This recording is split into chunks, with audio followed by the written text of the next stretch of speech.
4 years ago, we bought this abandoned piece of land to try to find another way of living. And so far we've been building our base camp, making the land more fire resilient, and overall trying to live more sustainable. And this video finishes with an 8, which means challenges video, which we will go over the previous challenge we had and some new ones, and after that we will make a Q&A. So yeah, welcome to a new Project Kamp update. Starting with our previous challenges, one we had was our tents. Problem with the tents was that they were not waterproof anymore and they still have a lot of mold. So we got your comments and tried a lot of stuff.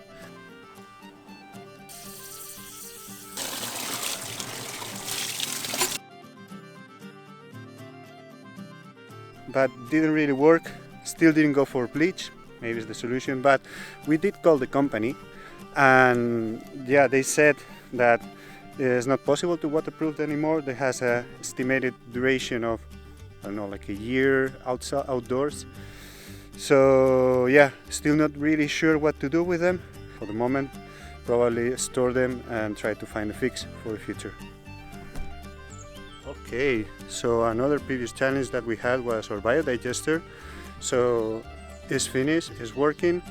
We will have an update very soon on this and you can see the whole process we went through, but no spoilers. And okay, that's there's a last challenge we need to go through, which is a very expected one, which is our digger scan, and I leave you with Dave.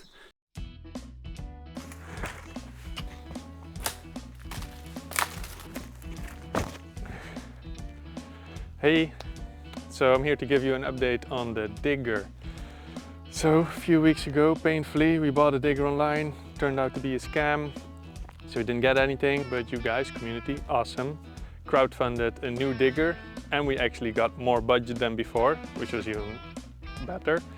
And with that, we were looking for a new digger, which means it could also be slightly bigger, slightly better, slightly newer. So I've been looking around and found one on an auction website again. But this time I knew the auction website and I visited the digger itself in Netherlands, where it was. Did some bidding. In the end we got it, this one, a Kubota, looked really nice.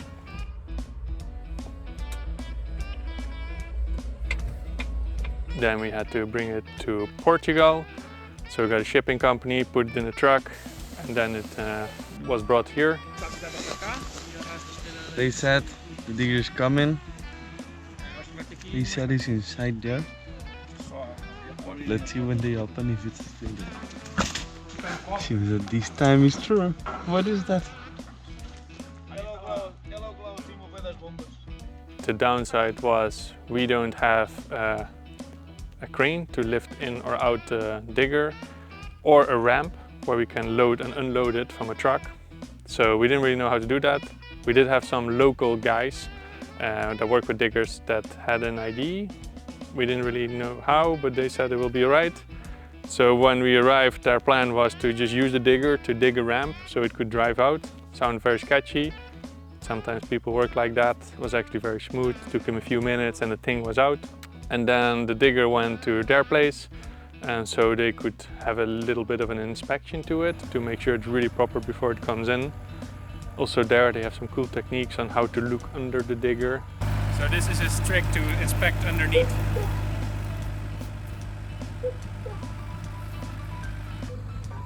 So it's currently there, doing some inspection and cleaning up, changing the oils, looking at the hydraulics, all of that, and it will be in camp in a few weeks. But it seems that we got it. It's very close to Project Kamp, not fully here yet, but it should be soon. Then the challenge of finding the actual scammer itself. We still had a few lines open here and there, but we didn't really hear anything either from the police or the bank. We also have been in touch with, you guys all recommended to get in touch with Jim Browning, YouTuber that has the scammer videos. If you don't know him, I would recommend to watch his channel, it's quite fun. He also was trying to install some software on the scammer's computer so we could get some more information, but it didn't really work out, unfortunately. So the challenge of finding the scammer isn't really solved, not really any specific open leads that could lead to anything, which is a shame. That said, we do still have a few of these more long-term bureaucratic processes with the bank and the police that can take time, so we'll just be patient and hopefully something comes out of that. Meanwhile, we continue to solve the challenges that are more in our own hands, which is... This is the well that we use as our water supply. At the bottom of this well is a submersible pump that pumps water up into this tube, and this tube runs all the way to the kitchen container. The tube comes out of the ground here and goes into this box, and here we keep our pressure system with our pressure tank. We have our sediment filters, and the water goes here outside, and part of it goes into this UV filter, and this makes sure that we actually have drinkable water. The water goes outside along the container to our shower, and more of it runs here to the tap we have here, also into the kitchen. And because of the UV filter, this is one of the places where we can drink the water. It's very tasty. And because Kamp is spreading, we also want to spread our water, and that's our next challenge. So I'll show you. So we want to upgrade our water system. And for the long term, there's some ideas for this, and we also got some great ideas in our research module already, like using solar heating or placing water towers. But for now, we're really looking for a short-term solution. We want to move the installations that are now at the back of the kitchen container to the well. So from there, we can run the water to the kitchen container, but also to the sketchy ruin and also to the granite ruin. Really need some expertise to validate if this design will work well. If all the components are the right size, if we reuse the same components, will we have any pressure problems anywhere, also because of height differences? And another question, for example, is if our sediment filters are the right size still. So we would love to have some expertise feedback on this. So please have a look at our research module, where you can find the designs and our questions, and we would love to hear what you think.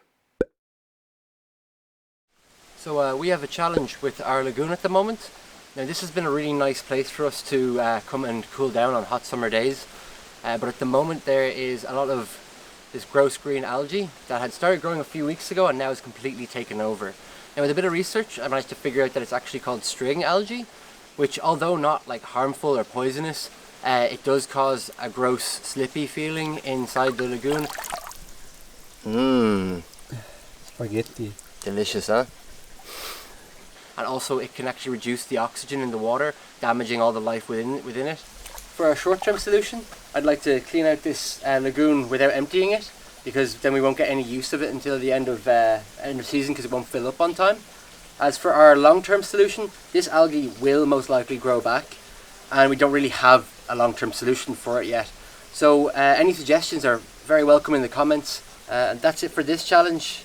See you in the next one. Okay, Project Kamp Backend. So the Project Kamp you normally see in the videos has a lot to do with chopping mimosas, building things, renovating stuff, but there is a lot of things happening behind the scenes that we rarely talk about. And this is what makes actually Project Kamp a bit different and unique compared to other community-based projects, because we document what we do to try and live more sustainable. We share it online with the software we build, and on top of that we finance ourselves with the videos you guys watch every week. So many thanks for that, and thanks to our Patreons. It's a heavy task, it's very intense, and the challenge is to keep it up in the long run. It's still very motivating and rewarding, especially when you see things moving forward.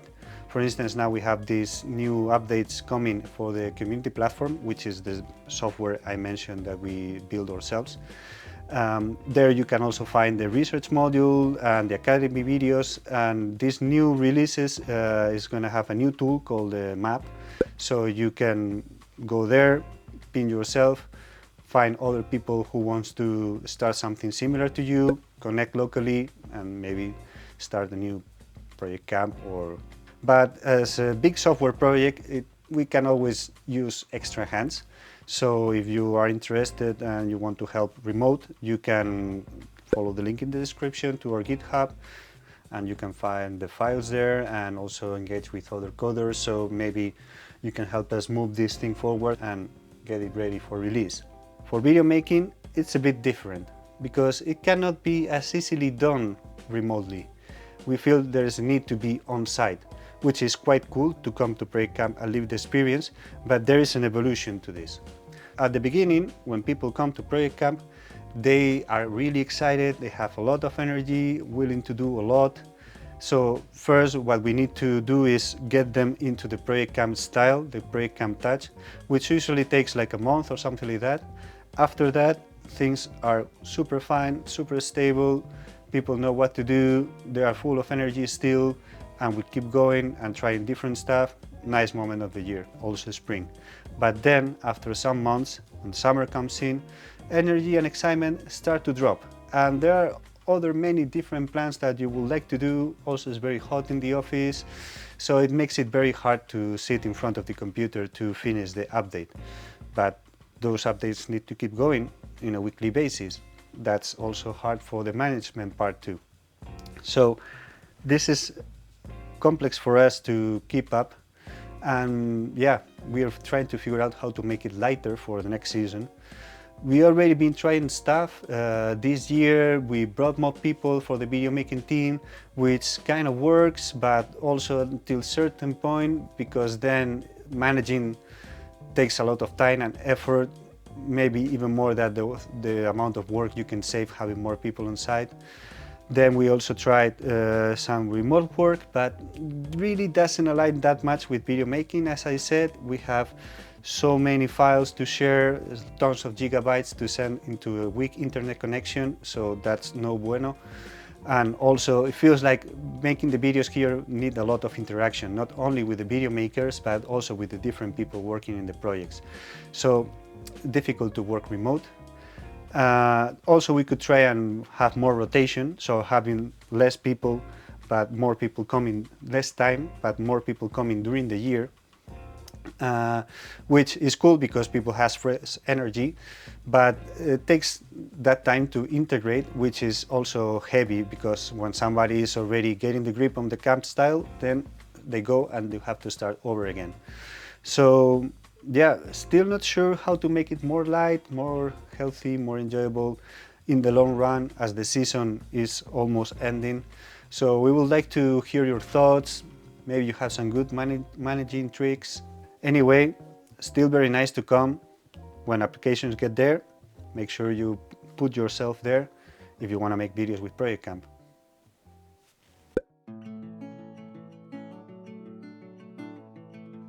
So the last years we have been receiving quite some comments from you guys, also perceiving some risks we are taking on the land.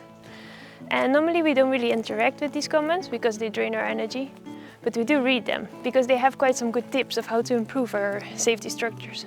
We have been learning quite a lot and therefore improved a bit of our safety gear to work more safely with our power tools while chopping trees or building stuff. So we do encourage the people to use this safety gear while working, but we cannot really avoid them neglecting to use this safety gear, because they get excited to jump right into the work, or maybe it's too hot that day, or it feels uncomfortable. Nobody wants injuries, and so far we didn't have anything serious. But in the end, who is responsible? Should we be more strict? Could be. But some people take risk even if we tell them not to. Kind of curious that sometimes even the ones that have more experience take more risk, because they already have their own ways of working. So maybe we are not responsible, but we have to deal with it. It's a difficult one to tackle, but we do see some improvements. Let's see how it's gonna go. And secondly, we have our project choices. Here we are taking more risk, but we do this consciously. For a good reason, because we want to do the things differently as they are normally done, like reusing materials or renovating old things. And we show it in our videos, so others can learn from our mistakes and successes. So from this angle, it might seem more like the mission of Project Kamp. But we are not the example, we feel more like pioneers, and therefore we are keeping on learning as we go. And this we do with the input from the online community that comes in by the research module. So we still encourage you to work very safely and not copy us blindly. But we keep on learning together and keep on sharing your thoughts in the comments. Special update, because as we were editing this challenges video to release, something unexpected happened, because we got an alert from the government that Portugal is in a high alert state for fire risks. Yeah, now it really looks like Portugal is on fire. It's everywhere on the news. A massive wildfire has... Emergency services struggled. Villages have been evacuated. you see just a lot of forest fires going on. And there's this app that you can track the amount of fires around you, and as you can see, we are the blue dot right here in the middle. Yeah. As you've been following this channel, you know this happens more often, but this time there's a really big one approaching right here close by. And the wind is in the direction coming to us. And as you can see on this NASA map, it's really been burning in this direction because it started here and now it's going there, and we are here. So let me show you what happened so far. Brown smoky clouds start to appear in Kamp, followed by planes and helicopters. Let me show you from above. Here we are at the highest point in Project Kamp. There the air is still somewhat good. There's the village, and behind this hill there's the fire. It's getting very windy, and as you can see, in this direction. Yeah, the wind is the main concerning factor here. And slowly the sky started to look different, changing the whole vibe in Kamp. It doesn't feel real. I think that's why everybody's a bit scared. It looks like cinema. So we came together to make a plan on what to do. Here, Rafi can explain. So the thing is, as you see, the fire is quite smoky because we have a forest fire that direction. It's still far away, but we're getting a lot of smoke and some ash coming into us. So we're not really sure what's gonna happen, and some people in Kamp is already worried. So I think we can take this nice opportunity to make some fire drills and, by the way, make ourselves safe, just in case. Yep, an evacuation. We are packing our stuff. Eva, what are you taking with you? My Cookbooks. Come on, that's passion. Are you nervous? No, I'm just checking that we don't forget anything.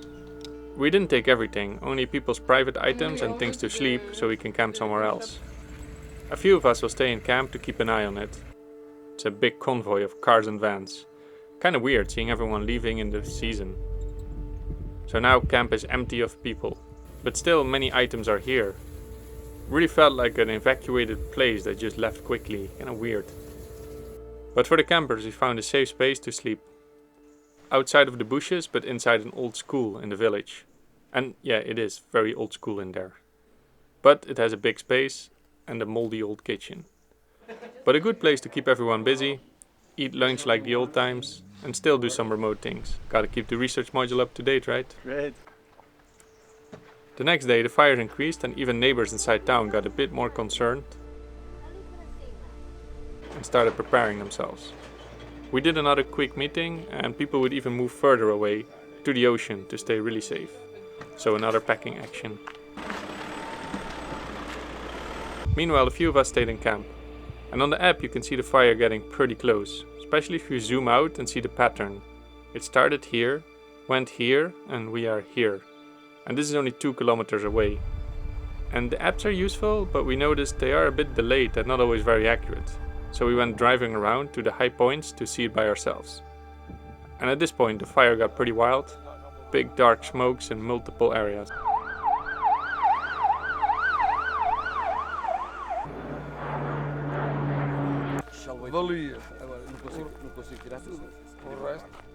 And the fire started to reach high above the trees.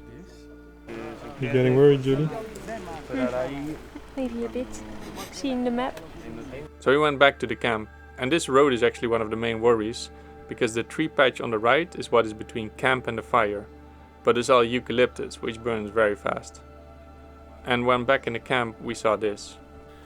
So we had this coming from the sky, which is a burnt eucalyptus leaf from the fires there, came all the way to the sky here. Which is kind of troublesome because it means the wind is in this direction. Plus, if this thing would still be on fire, it could easily, put things here on fire, which is a bit dangerous. So hopefully not too many of these guys coming here. So we continued to keep an eye on it from the highest point in Kamp. That night we fell asleep while seeing burning fires on the horizon. Yeah, it doesn't give you the best rest. But luckily, the next morning when we woke up, the fires calmed down. Okay, so that's all the information we have so far. Still very much of an ongoing situation. The camp is evacuated, the people are somewhere else, So we're just gonna see how it's gonna unfold. So far it looks pretty good. Wind is more settled and it's burning a bit in the other direction. But it could still easily change if the wind changes and it all comes here or it comes from another side. Still just a very high risk of fire. But anyway, next we're gonna answer some questions from you guys that you sent before on YouTube and Patreon. And the team might not be here, but they're still spread all around. So we're gonna get some answers from them. Hopefully we see you again next week. You never know.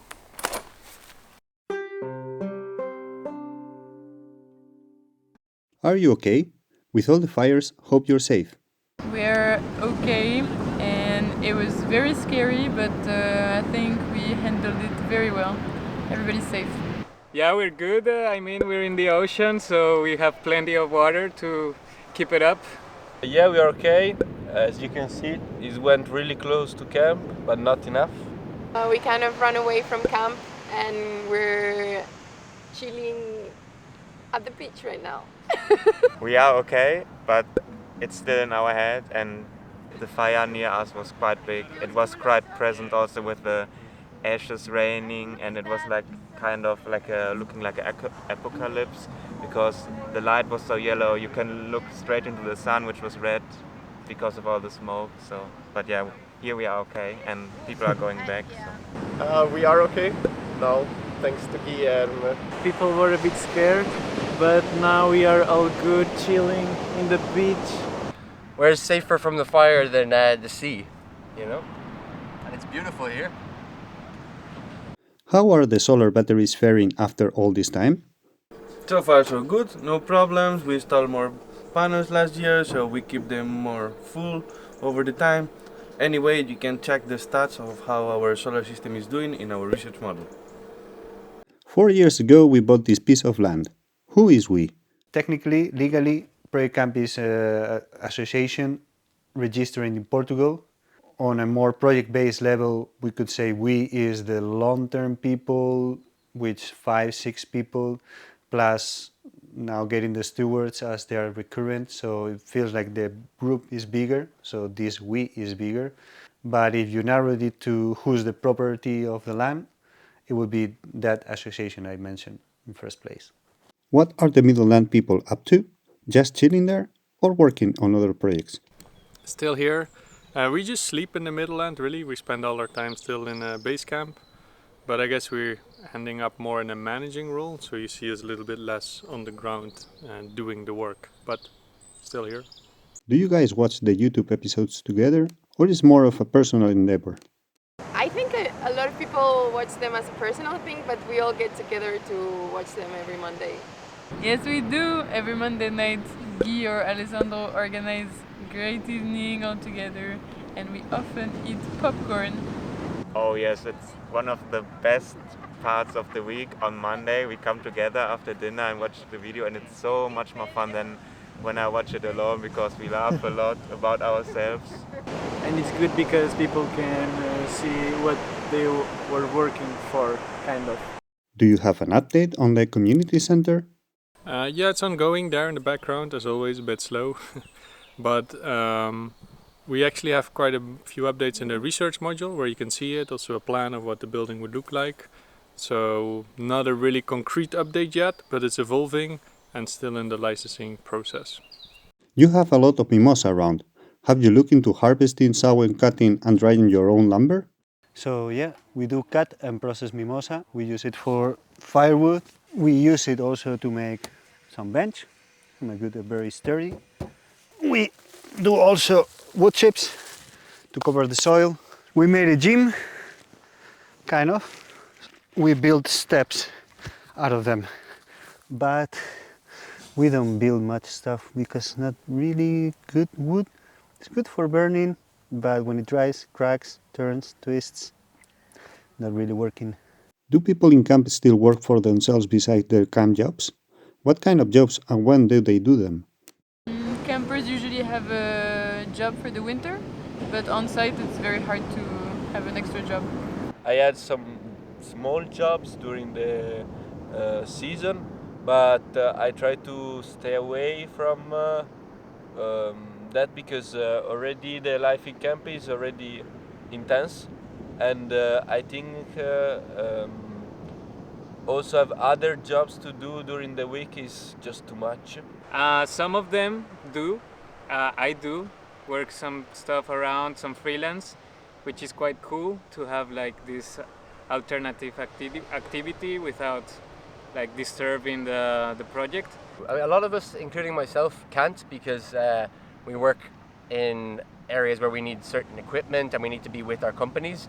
But some people who work remotely do it occasionally. They do it in the evenings or on the weekends a lot. Maybe like small projects, but I don't think we have anyone like having a part-time job. Yeah, I think that would be too time-consuming for me. Yeah, this season I already did 3 other side jobs, mostly video, that is what I do in camp as well. Sometimes I went out of camp to do these other jobs so I can get money. Yeah, and other people do the same, but not everyone. Where can I get one of those precious plastic shift nuts for my manual car? So was from a UK company called Toxic Knobs. Not sure if they're still working, but you can check online. How big of a garden do you have in camp, and what's your favorite thing to grow? We have a small humble garden, and the favorite stuff there is the verbena, which is a lemongrass plant, and everybody drinks it all the time. Aromatic plants are really cool. We can have nice tea in the morning, and besides that, I would say the tiny strawberries. We started a small garden this year, and we planted some tomatoes, some basil, some paprika, some calendula, I think. We tried pumpkin, didn't really work as much, but we are trying. It was a little experiment. Do you have a sense of how reusable your learnings are so far? How much is specific to your location versus global? Yeah, I think we try to make our documentation as general as possible, but it's quite hard because every country is different in terms of regulations, every landscape is different in terms of what it needs. So I think it's the hard part in terms of documenting, to carve out the things that sort of apply to everyone and keep the other stuff more local based. How do you guys feel about the fridge box now looking back? People think it's dangerous. What do you think? Overall, we are very happy with the decision. It's a very well isolated box, usually not recycled, and now we are reusing it and converting it into something way more valuable than before. We basically use all recycled materials, which is a good challenge. About the danger, we knew that there was some wet wood. We remove all the wet wood. There's still some remaining wet areas that we are trying to draw out or remove, and then we'll see. I think it's easy to be afraid when we put the word mold into the air, but on site it's very much clear that it can be a house, yeah.